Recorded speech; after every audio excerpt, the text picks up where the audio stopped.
Hello everyone, welcome back to the YouTube channel. I hope you are doing well. In today's lecture, we are going to discuss an important topic from physical chemistry, which is physical spectroscopy.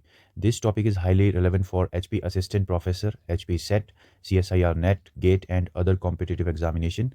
We will cover the fundamental concepts, important formulas, selection rule and previous year exam oriented questions in a simple and systematic manner. So stay tuned till the end of the video and let's begin our journey into rotational spectroscopy first. So let us have a look on its introduction first. So physical spectroscopy. In physical spectroscopy we have to study about the rotational spectroscopy, vibrational spectroscopy and Raman spectroscopy. Mainly these three spectroscopy we will cover in this section, right? So let's move into the slide first. So let's start the video. If we talk about molecular spectroscopy, first of all, what we have to firstly check what is molecular spectroscopy actually. First thing. Second, we have to know about why we need to study it and how we study it. So let's jump into the first question. What is molecular spectroscopy? Molecular spectroscopy. Molecule means it may be molecule, it may be atom, right? Or we can say that it may be anything matter, right? And spectroscopy का मतलब होता है interaction of light with matter. So what is molecular spectroscopy? It is the branch of chemistry in which we deal with the study of interaction of light with matter. Right यहाँ पर हम कोई आपके पास matter है, right, यहाँ पर जो है लाइट इस पर फॉल करेगी, लाइट के इस पर फॉल करने की वजह से क्या क्या चेंजेस इसमें दिख रहे हैं, क्या ट्रांजिशन हो रही है, उसके थ्रू हमें एक स्पेक्ट्रा मिलेगा, उस चीज़ की स्टडी जो है हम यहाँ पर करते हैं और उस स्पेक्ट्रम के थ्रू जो है डिफरेंट थिंग्स के बारे में हमें पता चलता है, तो वो चीज़ हम यहाँ पर देखेंगे. Before jumping into the spectroscopy, first of all we have to study about the electromagnetic radiation, or we can say that simply we have to know about light, right? So what is light? We know that light is an energy which is coming from a source, right? Light जो है एक electromagnetic radiation होती है which is made up of electric and magnetic field. As you, this is a coordinate system over here, and this may be our x axis, this is y axis, this is a z axis. तो x axis के along है आपके पास magnetic field component, right, and Z axis के along आपके पास है electric field component, and Y axis के अलॉन्ग जो है आपकी जो ये वेव है ये प्रोपोगेट कर रही है, मतलब ये है direction of propagation,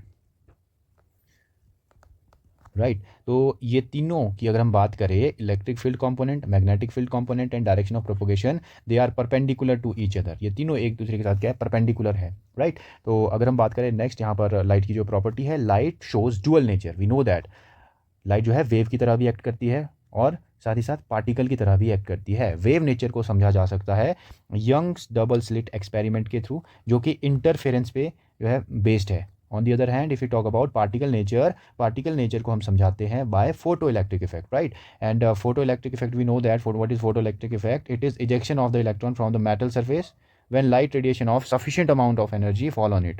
let's say यहाँ पर ये आपके पास sufficient amount of energy light यहाँ पर फॉल कर गई, तो यहाँ पर ये जो इलेक्ट्रॉन है ये इजेक्ट आउट हो जाता है. तो ये अब आपके बताता है पार्टिकल नेचर लाइट का, राइट. अब यहाँ पर दो इक्वेशंस है आपके पास, एक है C equals to nu lambda, ये वाली, और दूसरी है आपके पास E equals to h nu. C equals to nu lambda जो है ये एक्सप्लेन करती है वेव नेचर, किसी भी जो लाइट है आपकी इलेक्ट्रोमैग्नेटिक वेव है उसका वेव नेचर को समझाती है कि भाई एक जो लाइट है वो वेव की तरह ट्रैवल करती है, जिसकी वेवलेंथ होती है, राइट, जिसकी कुछ ना कुछ फ्रिक्वेंसी होती है. तो ये समझाती है आपको वेव नेचर ऑफ लाइट के बारे में. अगर हम बात करें E equals to h nu, ये इक्वेशन समझाती है हमें पार्टिकल नेचर ऑफ लाइट के बारे में, कि जो लाइट है वो कॉन्टीन्यूसली नहीं आ रही है, वो स्मॉल पैकेट्स ऑफ एनर्जी के फॉर्म में जो है एमिट या एब्जॉर्ब होती है, जिनको कि हम फोटोन बोलते हैं. और ये जो फोटॉन्स है इनकी स्पेसिफिक एनर्जी होती है, पर्टिकुलर अमाउंट ऑफ एनर्जी होती है, जिसको हम रिप्रेजेंट करते हैं E equals to h nu के थ्रू. तो यहाँ पर ये जो है इंपॉर्टेंट चीज़ें हैं थोड़ी बहुत जो हमें पता होनी चाहिए, राइट. यहाँ पर C है स्पीड ऑफ लाइट, इसकी value 3 × 10⁸ metre per second, and if you talk about in centimetre second inverse, this will be 3 × 10⁻10 centimetre second inverse. Nu is frequency over here, and इसकी यूनिट होगी second inverse, and hertz. Lambda जो है wavelength है ना, centimetre और metre इसकी आपकी units होगी, and new bar is wave number. Similarly, E is energy of photon, H is Planck's constant whose value is 6.022 × 10⁻−34 joule seconds, and nu is frequency of light. Right. तो यहाँ पर new की value जो है हम सी by lambda भी put कर सकते हैं, तो आपके पास ये रिलेशन भी आ जाता है, राइट।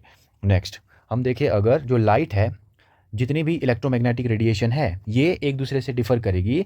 किस रिस्पेक्ट में डिफ़र करती है? इनकी वेवलेंथ अलग हो सकती है, इनकी एनर्जी अलग हो सकती है, इनका जो है फ्रीक्वेंसी अलग हो सकती है, इनके वेव नंबर में भी ये एक दूसरे से डिफ़र कर सकते हैं, right. To know different region, light को पास किया जाता है स्पेक्ट्रोमीटर के थ्रू, है ना, और जो है ये स्प्लिट कर जाएगा डिफरेंट रीजन में। जो भी आपकी वाइट लाइट है, इसको स्पेक्ट्रोमीटर के थ्रू पास करेंगे तो डिफरेंट लाइट में ये जो है स्प्लिट कर जाता है, डिफरेंट रीजन में बोले तो हम ये स्प्लिट कर जाता है। तो इंपॉर्टेंट चीज़ क्या है? इंपॉर्टेंट चीज़ है आपके पास ये सेक्शन। अगर हम बात करें यहाँ पर, अगर हम बात करें यहाँ पर इलेक्ट्रोमैग्नेटिक जो रेडिएशंस है, कौन कौन सी होती है आपके पास? रेडियो वेव है, आपके पास रेडियो वेव है, माइक्रोवेव है, आईआर इंफ्रारेड है, ultraviolet and visible light है, आपके पास एक्सरे होती है, गामा रे होती है। अगर हम यहाँ से यहाँ को चले तो आपकी एनर्जी इंक्रीज़ कर रही है, राइट। सबसे ज़्यादा जो एनर्जी है जो मैंने मेंशन करी है यहाँ पर, ये रेडिएशन, इलेक्ट्रोमैग्नेटिक रेडिएशन, सबसे ज़्यादा एनर्जी है गामा रे की, सबसे कम एनर्जी है आपकी रेडियो वेव की। फ्रीक्वेंसी भी सबसे ज़्यादा होगी जब हम यहाँ से यहाँ को चलेंगे, right. We know that E equals to h nu. अगर एनर्जी, अगर न्यू की वैल्यू ज़्यादा तो ऑब्वियसली एनर्जी भी ज़्यादा होगी।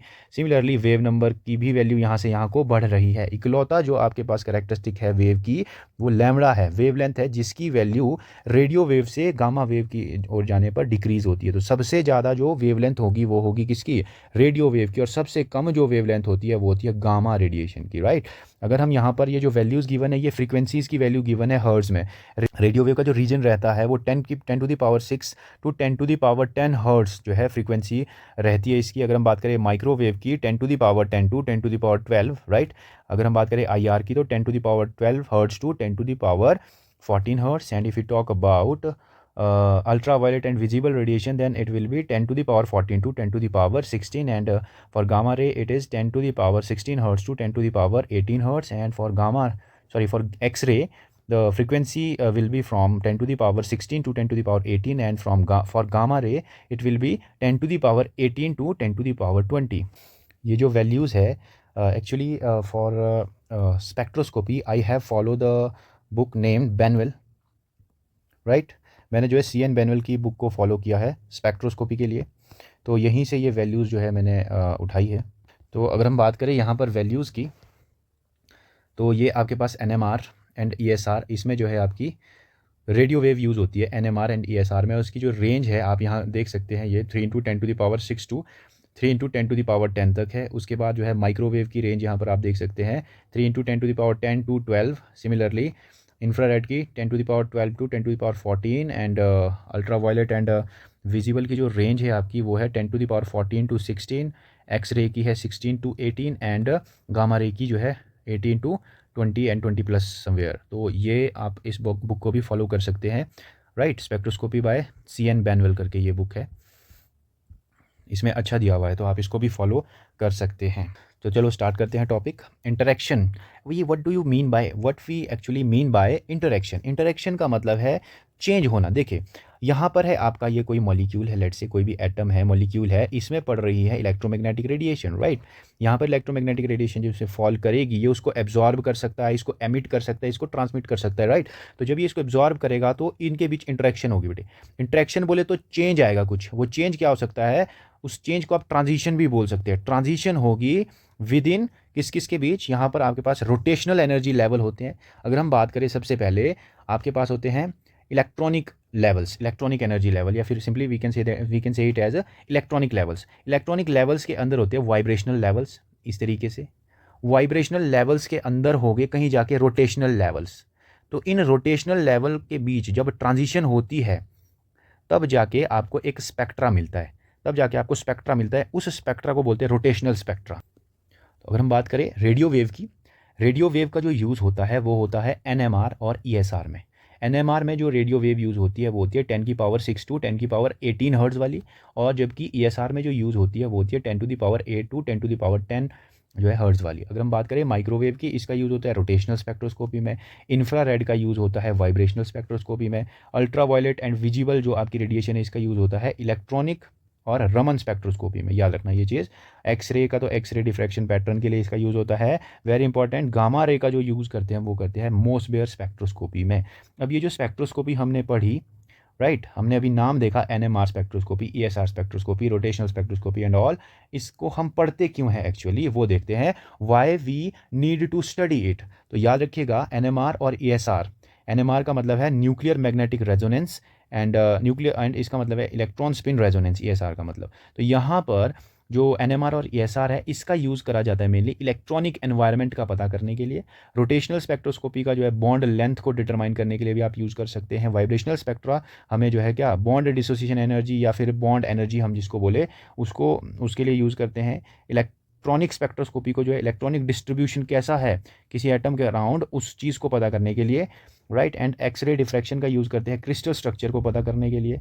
मोसबेयर स्पेक्ट्रोस्कोपी का यूज़ करते हैं रेडियो एक्टिव न्यूक्लियाई के लिए, राइट। तो इन सभी चीज़ों को अगर आपने स्टडी करना है तो उसके लिए डिफरेंट फील्ड्स आपके पास स्पेक्ट्रोस्कोपीज़ की है, तो इसका यूज़ जो है करके हम इन सभी चीज़ों का पता कर सकते हैं। तो ट्रांजिशन होने के लिए हमें पता है, अभी मैंने आपको बताया कि हमारे पास जो है डिफरेंट एनर्जी लेवल्स होते हैं, राइट। जैसे ये इलेक्ट्रॉनिक लेवल है, राइट, इसके बीच जो है इसके अंदर जो है आपके आपके वाइब्रेशनल लेवल होंगे इस तरीके से। वाइब्रेशनल एनर्जी लेवल्स के अंदर जो है रोटेशनल होगी ऐसे करके। रोटेशनल के अंदर ट्रांसलेशनल एनर्जी लेवल्स होते हैं। तो इनके बीच ट्रांजिशन होती है। तो ट्रांजिशन हो इसके लिए आपके पास कंडीशन होती है, ठीक है। तो ताकि ट्रांजिशन हो उसके लिए कुछ कंडीशन है, उन कंडीशन को बोलते हैं Bohr frequency conditions, right. Bohr frequency condition. तो बोहर फ्रीक्वेंसी कंडीशन क्या बोलती है, ये बोलता है कि भी जो आपके पास जो एनर्जी गैप है, फॉर एग्जांपल मान के चलो ये रोटेशनल एनर्जी लेवल है दोनों, इनके बीच का जो एनर्जी गैप है जिसको कि हम डेल्टा ई से रिप्रेजेंट कर रहे हैं, अगर जो आप भेज रहे हैं इसकी ओर कौन सी रेडिएशन आपकी माइक्रोवेव जो आप इसकी ओर भेज रहे हो, माइक्रोवेव, उसकी जो एनर्जी है, माइक्रोवेव की जो एनर्जी है, अगर वो इस एनर्जी गैप के बराबर हो या इससे ज़्यादा हो तभी जो है यहाँ से ट्रांजिशन होगा ऊपर, इस तरीके से। Otherwise transition is not possible. तो यही है बोहर फ्रीक्वेंसी कंडीशन की जो एनर्जी है इंसिडेंट लाइट की, it must be greater than or equal to the energy gap और energy gap between two energy levels, right. So as you can see here, अगर आपके पास लेट से ये E1 है, E2 है, E0 है, E1 to E2, E2 E3 ऐसे करके, अगर यहाँ पर आपने इस जो भी यहाँ पर एटम है फॉर एग्जांपल इसको हायर एनर्जी लेवल में ले जाना है, लेट से हायर एनर्जी लेवल में ले जाना है, तो आपको एटलीस्ट इतना अमाउंट ऑफ एनर्जी तो चाहिए ही होगा इसको यहाँ से ऊपर ले जाने के लिए, राइट। तो यही है बोहर फ्रीक्वेंसी कंडीशन। तो यहाँ पर जो ट्रांजिशंस है वो इलेक्ट्रॉनिक लेवल्स में भी हो सकती है, ट्रांजिशन आपकी वाइब्रेशनल एनर्जी लेवल्स में हो सकती है, ट्रांजिशन आपकी रोटेशनल एनर्जी लेवल्स में भी हो सकती है। तो अगर आप चाहते हो इलेक्ट्रॉनिक लेवल्स में जो है ट्रांजिशन करवाना, तो आपको अल्ट्रा वायलेट रीजन की जो लाइट है वो प्रोवाइड करनी पड़ेगी यहाँ पर इलेक्ट्रॉन्स को, राइट। अगर आप चाहते हो इसमें वाइब्रेशनल एनर्जी लेवल्स में ट्रांजिशन करवाना, then you have to give IR radiation to your molecule. और अगर आप चाहते हो ट्रांजिशन करवाना रोटेशनल एनर्जी लेवल्स में, तो आपको माइक्रोवेव जो है ये प्रोवाइड करनी पड़ती है। तो याद रखिएगा इलेक्ट्रॉनिक जो एनर्जी लेवल्स में जब ट्रांजिशन होगी आपके पास यहाँ से ऊपर जाएगा इलेक्ट्रॉन लेट से, तो आपके पास इलेक्ट्रॉनिक स्पेक्ट्रा मिल सकता है, रोटेशनल स्पेक्ट्रा भी मिल सकता है, वाइब्रेशनल स्पेक्ट्रा मिल सकता है, रोटेशनल वाइब्रेशनल रमन स्पेक्ट्रा भी मिल सकता है, राइट। तो ये तीनों ही जो है ट्रांजिशन कब हो सकती है, जब अल्ट्रा वायलेट की लाइट आप किसी मॉलिक्यूल की ओर फेंकेंगे, राइट। अगर हम बात करें वाइब्रेशनल स्पेक्ट्रा और रोटेशनल वाइब्रेशनल स्पेक्ट्रा, ये वाली ट्रांजिशन जो है कब होगी, इंफ्रारेड रीजन में, और आपको जो है रोटेशनल स्पेक्ट्रा मिलता है सिर्फ और सिर्फ माइक्रोवेव रीजन में, राइट। तो आप अगर चाहते हो ये वाली स्पेक्ट्रा ऑब्टेन करना, तो आपको पर्टिकुलर अमाउंट ऑफ एनर्जी जो है प्रोवाइड करनी पड़ती है, जो कि हम डिस्कस कर चुके हैं। Next we have rotational. तो ये अभी तक जो हमने देखा, हमने जो है 2 क्वेश्चंस के आंसर यहाँ पर अभी तक देख लिए। पहला था what is molecular spectroscopy and why we need to study it. Now we will discuss about how we study it, right. Then let's move to the main section of the topic, which is how will we study the rotational spectroscopy. तो आपके पास जो है rotational spectroscopy में आपने पढ़ना क्या क्या चीज़ है। पहला, what is rotational spectroscopy, what is basic criteria for occurrence, then Bohr frequency condition, then selection rule, then population ratio, effect of isotopic substitution, then types of rotor, right? So let's move to the introduction of rotational spectroscopy first. So what is rotational spectroscopy? A branch of spectroscopy which deals with the study of interaction of matter with microwave radiation, right? आपका matter है, आप इसकी ओर भेज रहे हो microwave, right? तो ये microwave की वजह से जब आप इंटरेक्ट करेगी माइक्रोवेव इसके साथ, तो यहाँ पर रोटेशनल एनर्जी लेवल्स में क्या होगी, ट्रांजिशन होगी। उस ट्रांजिशन की वजह से आपको स्पेक्ट्रा मिलेगा।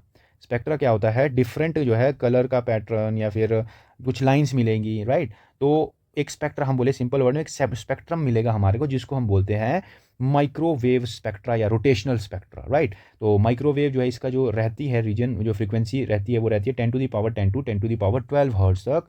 एंड रोटेशनल स्पेक्ट्रोस्कोपी को we also called microwave spectroscopy because the radiation used in this spectroscopy is microwave, right? Now let's move to the basic principle of rotational spectroscopy. अब ध्यान रखिएगा, हर कोई मॉलिक्यूल रोटेशनल एक्टिव नहीं होते हैं, rotational spectrum नहीं दिखाते हैं। आपके पास कुछ एक सिलेक्टेड मॉलिक्यूल्स होंगे जो कि रोटेशनल एक्टिव होते हैं, तो वो देख लेते हैं। All molecule do not shows rotational spectra when electromagnetic radiation, कौन से वाली, microwave, fall on molecule that possess permanent dipole moment will interact with the radiation. Very important, यही है बेसिक जो प्रिंसिपल है इसका, कि ऐसे मॉलिक्यूल जिनके पास परमानेंट डाइपोल मोमेंट होता है, अगर वो इंटरेक्ट करते हैं रेडिएशन के साथ, कौन सी रेडिएशन, माइक्रोवेव रेडिएशन के साथ, तो आपको एक स्पेक्ट्रम मिलता है, राइट? अब ऐसे नहीं मिलेगा वो डायरेक्ट, उसके पीछे का रीजन देखो, जो बेसिक प्रिंसिपल अगर हम देखें, होता क्यों ऐसा, कब होता है, कैसे होता है, वो चीज़ अगर हम देखें, जब हमें पता है आपके पास जो है, हमने कहा कि परमानेंट डाइपोल मोमेंट होना जरूरी है किसी मॉलिक्यूल में, जैसे कि HCl है आपके पास, राइट? यहाँ पर इलेक्ट्रोनेगेटिविटी डिफरेंस है, क्लोरीन की जो इलेक्ट्रोनेगेटिविटी है ये आपके पास होती है 3, राइट, 3 होती है। And if you talk about hydrogen, इसकी होती है 2.1। तो यहाँ पर डायरेक्टली हमें क्या देखने को मिल रहा है, इलेक्ट्रोनेगेटिविटी डिफरेंस, जिस वजह से ये जो बॉन्डेड इलेक्ट्रॉन्स है ये किसी एक पर्टिकुलर एटम की ओर शिफ्ट हो जाएगा, जो कि है मोर इलेक्ट्रोनेगेटिव एटम, यहाँ पर पार्शियल पॉजिटिव। तो यहाँ पर डाइपोल जनरेट हो गया, 2 पोल जनरेट हो गए, चार्जेस सेपरेट हो गए, पोलर है ये बॉन्ड, राइट? और पोलर बॉन्ड, जो भी हम पोलैरिटी होती है या सेपरेशन ऑफ चार्ज होता है, इसको स्टडी कौन करता है, इसको हम स्टडी करते हैं in term of dipole moment. तो याद रखिएगा, यहाँ पर परमानेंट डाइपोल मोमेंट होता है इसके पास, राइट? तो जब ये रोटेट करेगा आपके पास मॉलिक्यूल, जैसे HCl अभी इस डायरेक्शन में, इसका जो डाइपोल मोमेंट होता है वो मोर इलेक्ट्रोनेगेटिव एटम की ओर हेड होता है, और टेल होती है लेस इलेक्ट्रोनेगेटिव एटम की ओर। ये मान के चलो Cl ये रोटेट कर रहा है इस तरीके से, तो अब जो डाइपोल मोमेंट वेक्टर होगा वो इस तरीके से होगा, पार्शियल नेगेटिव या पार्शियल पॉजिटिव। अब ये Cl इधर, H इधर, तो पार्शियल नेगेटिव यहाँ पर, पार्शियल पॉजिटिव यहाँ पर। तो यहाँ आप क्लियरली देख पा रहे हैं कि जब रोटेट कर रहा है ये मॉलिक्यूल, इसके रोटेट करने की वजह से जो चार्जेस जो सेपरेट हुए थे ये भी रोटेट कर रहे हैं। जब भी चार्ज रोटेट करता है, जब भी चार्ज रोटेट करता है, तो याद रखिएगा एक इंड्यूस्ड, एक मैग्नेटिक फील्ड इंड्यूस होती है। तो ये जो मैग्नेटिक फील्ड इंड्यूस्ड हो रही है due to rotation of charge, charge rotate किया, एक मैग्नेटिक फील्ड इंड्यूस हुई। ये जो मैग्नेटिक फील्ड इंड्यूस हुई है, इसकी कुछ ना कुछ फ्रीक्वेंसी रही होगी, राइट? जब इस रोटेशन की फ्रीक्वेंसी के साथ आपकी जो लाइट की फ्रीक्वेंसी है वो मैच कर जाए, ध्यान से सुनेगा, अगर ये जिस फ्रीक्वेंसी के साथ ये आपका जो मॉलिक्यूल है ये रोटेट कर रहा है, इसकी फ्रीक्वेंसी के साथ आपकी जो लाइट की फ्रीक्वेंसी है वो मैच कर जाती है, तो ट्रांजिशन हो जाता है रोटेशनल एनर्जी लेवल पे। और यही है इसका बेसिक प्रिंसिपल भी, क्या, व्हेन इलेक्ट्रोमैग्नेटिक रेडिएशन, जो कि मेनली माइक्रोवेव है, fall on molecule that possess permanent dipole moment will interact with radiation, that is, interaction का मतलब जो फ्रीक्वेंसी होगी रोटेशन की, रोटेशन कर रहा है मॉलिक्यूल्स की जो फ्रीक्वेंसी होगी, it matches with the frequency of radiation, transition will occur, और ट्रांजिशन जैसी होगी then we will get spectrum and spectra, right? जैसे कि यहाँ पर अगर आप गौर से देखें, ये है hydrogen H2, it is not a polar molecule, इसकी जो डाइपोल मोमेंट की वैल्यू होगी वो क्या होगी, 0 होगी, it is non polar molecule. But if you talk about this molecule over here we can clearly see that there is separation of charges, as a result mu की कुछ ना कुछ वैल्यू होगी, right? Mu is not equal to 0 here, और इसकी जो value होती है वो परमानेंट होती है डाइपोल मोमेंट की वैल्यू, तो याद रखना।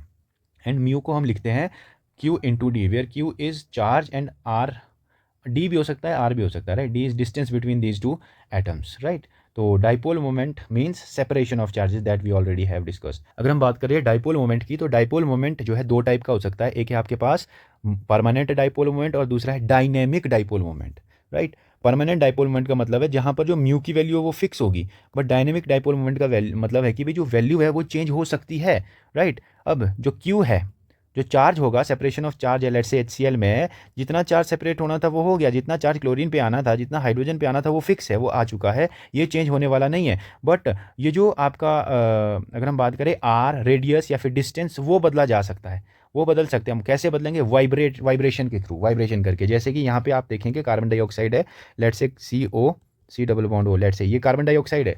अभी अगर हम बात करें यहाँ पर इसमें, इसका डाइपोल मोमेंट का वेक्टर जो है इस साइड को जाएगा, मोर इलेक्ट्रोनेगेटिव एटम के टुवर्ड्स हेड होगा, और इसका इस साइड। अभी यहाँ पर डायरेक्शन अपोजिट है, मैग्नीट्यूड सेम है, तो ये दोनों बेटे ये कैंसिल आउट कर लेंगे एक दूसरे को, जिस वजह से म्यू की वैल्यू आती है 0, जिस वजह से म्यू जो मैग्नेटिक मोमेंट है उसकी वैल्यू आती है 0। बट हमें पता है हम क्या कर सकते हैं यहाँ पर, हम अगर इस वाले बॉन्ड को वाइब्रेट करवा दे, वाइब्रेशन करने की वजह से थोड़ा सा स्ट्रेच हो जाएगा, ऐसे करके, ऐसे करके। डायरेक्शन तो देखो अभी यही है, डायरेक्शन यही, अब मैग्नीट्यूड जो है अब यहाँ पर अलग हो गया है, बिकॉज ऑफ रेडियस, यहाँ पर जो इसकी डिस्टेंस है वो बदल चुकी है, तो यहाँ पर मैग्नीट्यूड चेंज हो जाएगा। मैग्नीट्यूड चेंज होने की वजह से यहाँ पर अब जितना जो है मैग्नीट्यूड इस डायरेक्शन में होगा उतना इस डायरेक्शन में नहीं होगा, तो ओवरऑल कुछ ना कुछ तो बच ही जाएगा मैग्नेटिक मोमेंट, जिस वजह से इसको बोलते हैं हम इसको बोलते हैं हम क्या, डायनेमिक डाइपोल मोमेंट की वाइब्रेशन करने की वजह से उसमें जो है डाइपोल मोमेंट का आ जाना, वो मतलब है डायनेमिक डाइपोल मोमेंट का। और जिनमें भी डायनेमिक डाइपोल मोमेंट होता है वो होते हैं IR active. Rotational active molecule कौन होते हैं? जिनके पास परमानेंट डाइपोल मोमेंट हो। और इंफ्रारेड एक्टिव मॉलिक्यूल्स कौन होते हैं? जिनके पास परमानेंट हो, साथ ही साथ अगर डायनेमिक डाइपोल मोमेंट भी होगी तब भी, तो याद रखिएगा। नेक्स्ट हमारे पास देखो लाइन क्या है, molecule which are rotational active are vibrational active also. वही है ना कि अगर आपके पास डाइपोल मोमेंट की वैल्यू जो है इज नॉट इक्वल टू 0, वो तो होगे, बट अगर आपको डाइपोल मोमेंट की वैल्यू दिख रही है 0, बट वाइब्रेशन की वजह से उसमें जो डाइपोल मोमेंट की वैल्यू 0 नहीं आ रही है, उसको बोलेंगे हम डायनेमिक डाइपोल मोमेंट, तो वो मॉलिक्यूल भी शो करते हैं। अब कौन से होते हैं वो मॉलिक्यूल, वो चीज़ हम यहाँ पर देख लेते हैं। Let's say we have this molecule over here. अगर हम बात करें यहाँ पर डाइपोल मोमेंट की वैल्यू 0 नहीं है, because of the electronegativity difference, partial negative इधर, पार्शियल पॉजिटिव इधर, तो यहाँ पर कुछ ना कुछ डाइपोल मोमेंट की वैल्यू है, राइट। तो ये रोटेशनल एक्टिव भी होगा और ये IR एक्टिव भी होगा। नेक्स्ट हमारे पास है ये, अगर हम बात करते हैं इसकी, तो यहाँ पर ये यहाँ पर जो बेरिलियम है, राइट, अगर हम बात करें इसकी 2.1 होती है इलेक्ट्रोनेगेटिविटी की। अगर हम बात करें हाइड्रोजन की 2.1 है, हाइड्रोजन, लिथियम, बेरिलियम, राइट, इसकी होती है आपके पास 1.0, 1.5।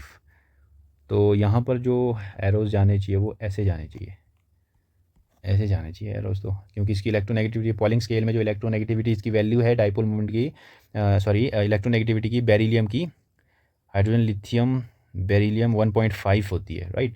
तो ये होना चाहिए। तो अगर यहाँ पर गौर से देखा जाए तो ये वाला डाइपोल मोमेंट एक दूसरे को कैंसिल कर लेगा, और आपके पास जो म्यू की वैल्यू वो आएगी 0, राइट। म्यू की वैल्यू 0 आ रही है, तो ये रोटेशनल क्या होगा, ये रोटेशनल एक्टिव नहीं होगा। इट इज़ रोटेशनल एक्टिव ये नहीं होगा। बट अगर हम इस वाले बॉन्ड को स्ट्रेच कर दे, वाइब्रेट करवा दे, तो यहाँ पर डायनेमिक डाइपोल मोमेंट आ सकती है, जिस वजह से ये IR एक्टिव हो सकता है, राइट, ये IR एक्टिव हो सकता है।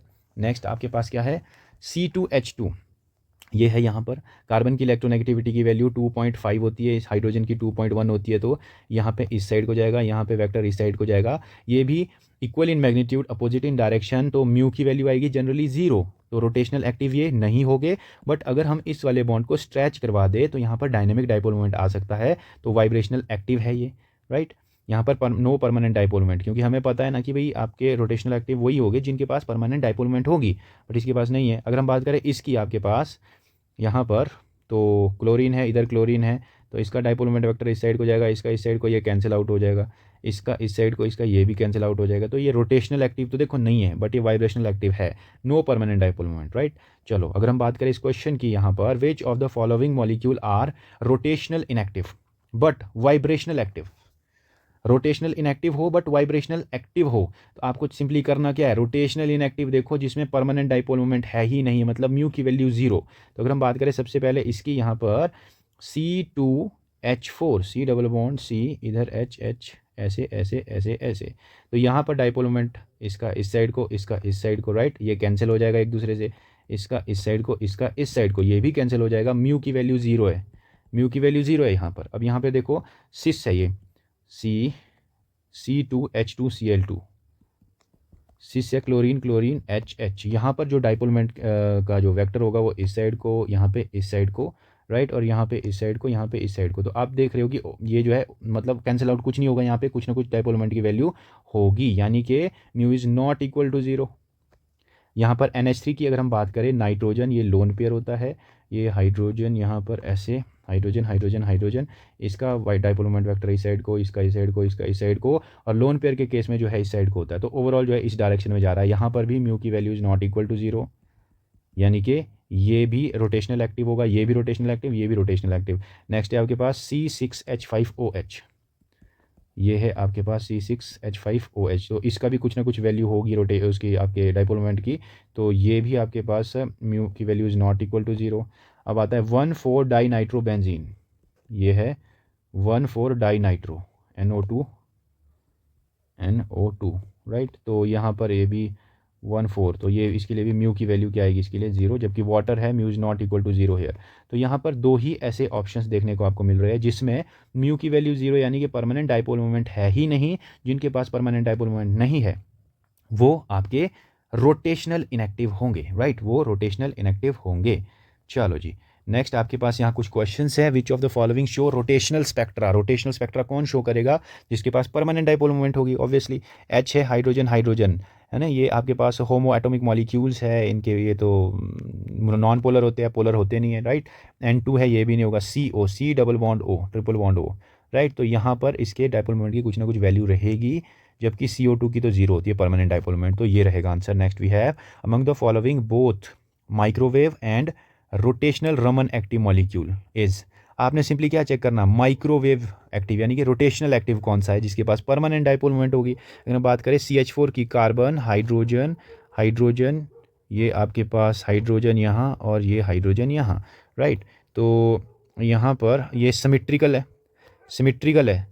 जो भी सिमेट्रिकल स्ट्रक्चर्स होते हैं वो चाहे टेट्राहेड्रल हो, साइड एटम जिसमें सेम होगी, उनकी सब की डाइपोल मोमेंट की वैल्यू 0 ही होती है, याद रखना ये चीज़। तो ये इसमें जो है 0 है डाइपोल मोमेंट की वैल्यू।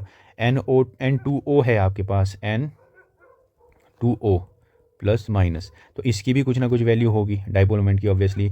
C2H5 इसकी भी 0 होती है, इसकी 0, तो ये रहेगा आपका answer. Next we have molecule that will show Raman spectrum but not IR spectrum.